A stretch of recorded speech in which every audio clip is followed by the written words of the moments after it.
All right, let's go to the events from last Tuesday that we only found out about in the last 24 hours. An Australian frigate, HMAS Toowoomba, was engaged in a diving operation to clear fishing nets in international waters near Japan, and they encountered a Chinese warship, a destroyer. Although Toowoomba requested the destroyer to maintain its distance, the warship drew closer.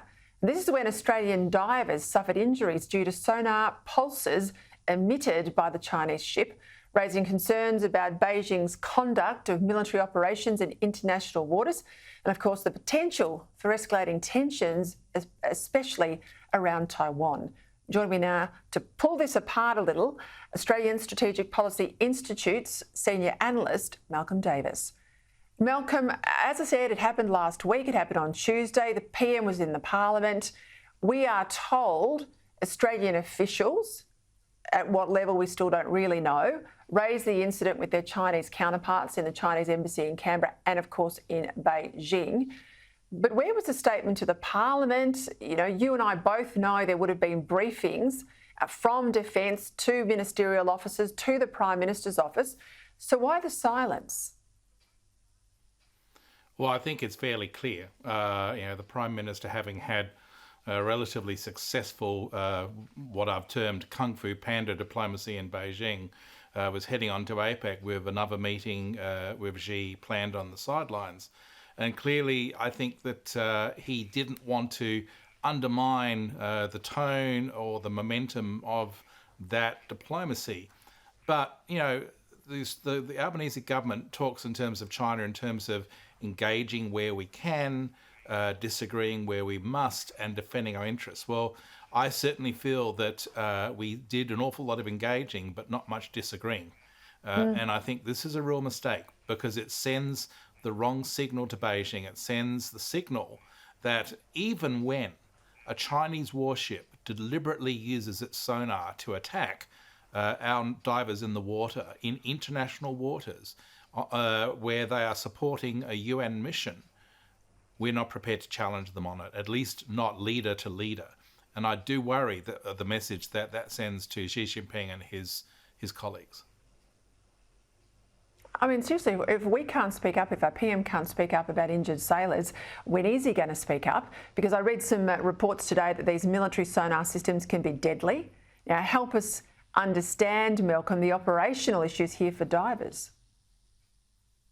Well, certainly. I mean, an active sonar works by essentially emitting high frequency, high energy sound through the water to basically reflect off a target, which is a submarine. You know, when they sort of say, give me a ping, that's what they're talking about.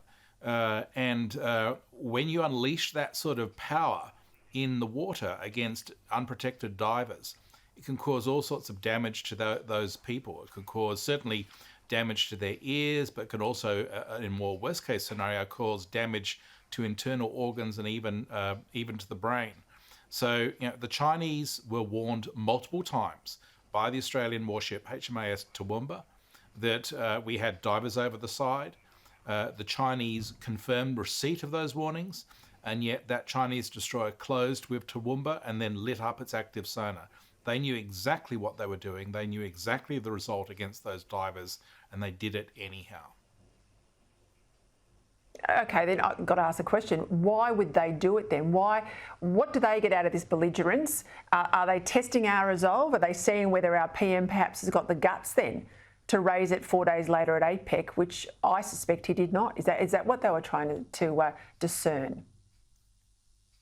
Having established a degree of dialogue between Albanese and Xi in Beijing earlier, I think that what you could see now is the Chinese trying to use coercive pressure, is perhaps a strong term, but certainly a degree of coercion to try and get us to accommodate Chinese interests. And there's one way they can do that, and that's in the grey zone, where they use military force at a level below which would justify a military response. They've done it before, where you had a Chinese warship in the Arafura Sea in our economic exclusion zone that used a high-energy laser on a Royal Australian Air Force P-8 and could have damaged the eyesight of the crews. Then more recently, we've had a Chinese fighter jet that released chaff into the air intake of a P-8 that could have led to the crash of the plane and the loss of the crew, and now this.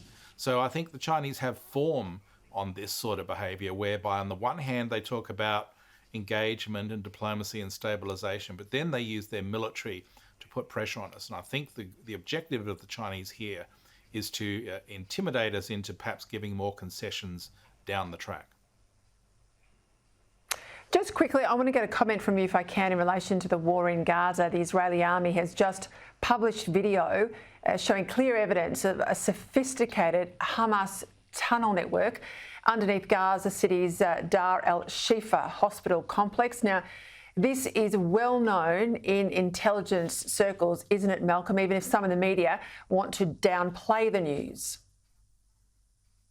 Well, exactly, and it's amazing that the opponents of Israel have been very strong and loud in blasting Israel for attacking this hospital complex and denying any tunnel complex exists. But here we have the evidence that it does. It's an extensive tunnel complex where the Hamas group have been using not only for moving around the battle space, but for storing weapons and ammunition. And that's a direct violation of the Geneva Convention, whereby you essentially use a civilian environment, particularly a hospital, to hide behind in terms of to undertake military operations. So I think the evidence is pretty clear that Hamas were using this hospital for military purposes.